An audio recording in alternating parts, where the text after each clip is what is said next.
بسم اللہ الرحمن الرحیم۔ السلام علیکم ناظرین کرام، اس ویڈیو میں ہم آپ کو سرکار دو عالم صلی اللہ علیہ وآلہ وسلم کی رضاعت کے لیے مائی حلیمہ کے انتخاب کے بارے میں بتائیں گے۔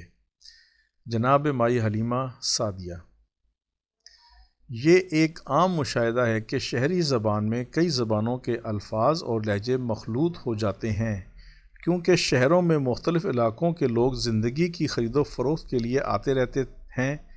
ان سے میل ملاقات اور بات چیت کی وجہ سے شہریوں کی زبان ان باہر سے آنے والوں کے لب و لہجے سے متاثر ہو جاتی ہے، اور اس میں وہ چاشنی باقی نہیں رہتی جو خالص زبان میں پائی جاتی ہے۔ عربوں کو اپنی فصاحت اور بلاغت پر بہت ناز تھا، اس لیے وہ زبان کے تحفظ کا انتہائی خیال رکھتے تھے اور بیرونی آمیزش سے بچنے کے لیے نہایت اہتمام کرتے تھے۔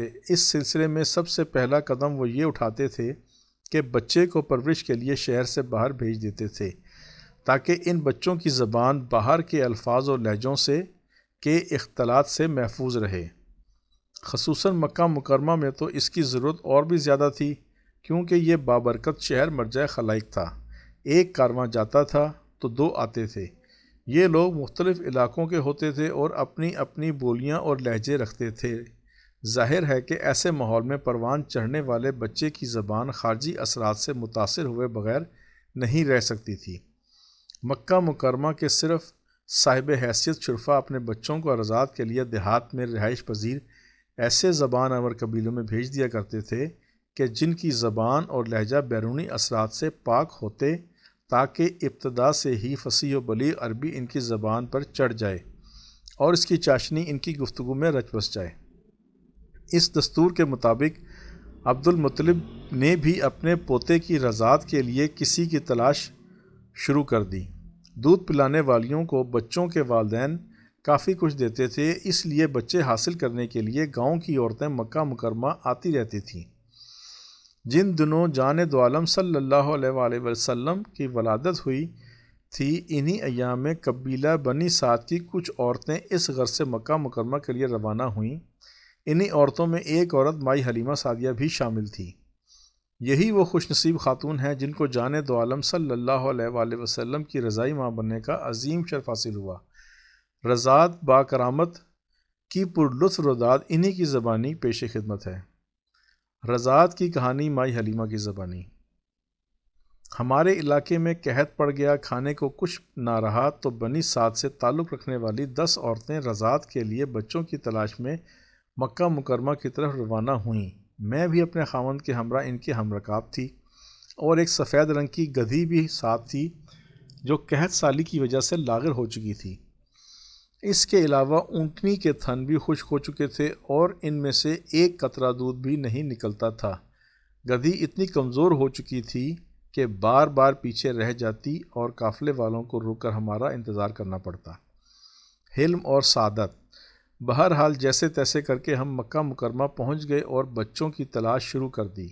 ساتھی عورتوں کو تو بچے مل گئے، مگر عجیب اتفاق ہوا کہ مجھے کوشش کے باوجود کوئی بچہ نہ مل سکا۔ اسی دوران عبد المطلب ادھر آ نکلے اور مجھ سے پوچھنے لگے کہ تو کون ہے؟ بنی سعد کی ایک عورت ہوں، میں نے جواب دیا۔ تیرا نام کیا ہے؟ عبد المطلب نے پوچھا۔ حلیمہ۔ یہ سنتے ہی عبد المطلب کے چہرے پر مسرت امنڈ آئی اور مسکراتے ہوئے بولے، خوب خوب۔ حلم اور سعادت دو ایسی صفات ہیں جن کے ساتھ عمر بھر کی بھلائی اور دائمی عزت وابستہ ہے۔ عبد المطلب نے حلیمہ سے حلم کی اور بنی سعد سے سعادت کی نیک فال اخذ کی۔ حلیمہ، میرے گھر میں ایک یتیم بچہ ہے۔ میں نے اس کے بارے میں بنی سعد کی دیگر عورتوں سے بھی بات چیت کی ہے، مگر والد زندہ نہ ہونے کی بنا پر کوئی عورت اسے لینے پر آمادہ ہی نہیں ہوتی۔ وہ سب کہتی ہیں کہ ہم تو بچے کے ماں باپ سے انعام و اکرام ملنے کی توقع پر رضاعت کی خدمات انجام دیتی ہیں۔ جس بچے کا باپ وفات پا چکا ہو، اس کی رضاعت سے ہمیں کسی خاص بھلائی کی امید نہیں۔ عبد المطلب نے حلیمہ سے پوچھا، حلیمہ، کیا تو اسے لینے کے لیے تیار ہے؟ امید ہے کہ یہ بچہ تیرے لیے باعث سعادت ہوگا۔ عبد المطلب نے پوری صورتحال بیان کی تو میں نے کہا، ذرا ٹھہرے، میں اپنے شوہر سے پوچھ لوں۔ لہٰذا میں اپنے خاوند کے پاس آئی اور اسے بتایا کہ مجھے اور تو کوئی بچہ نہیں مل سکا، البتہ عبد المطلب کا ایک یتیم پوتا ہے۔ اگر اجازت ہو تو میں اس کو ہی لے لوں۔ یہ بات مجھے کچھ اچھی معلوم نہیں ہوتی ہے کہ باقی تمام عورتیں تو بچے لے کر جائیں اور میں خالی ہاتھ پلٹ جاؤں۔ خاوند نے بخوشی اجازت دے دی تو میں دوبارہ عبد المطلب کے پاس آئی۔ وہ بیٹھے میرا انتظار کر رہے تھے۔ جب میں نے انہیں خاوند کی رضامندی کے بارے میں بتایا تو وہ کھل اٹھے اور مجھے ساتھ لے کر آمنہ کے گھر کی طرف چل دیے۔ آمنہ نے مجھے اہلاً و سہلاً کہا اور اس کمرے میں لے گئی جس میں بچہ تھا، مولود دل نشیں و عنبریں۔ وہ بچہ نہایت ہی سفید اونی کپڑے میں لپٹا ہوا تھا اور سبز رنگ کی ریشمی چادر پر محو خواب تھا۔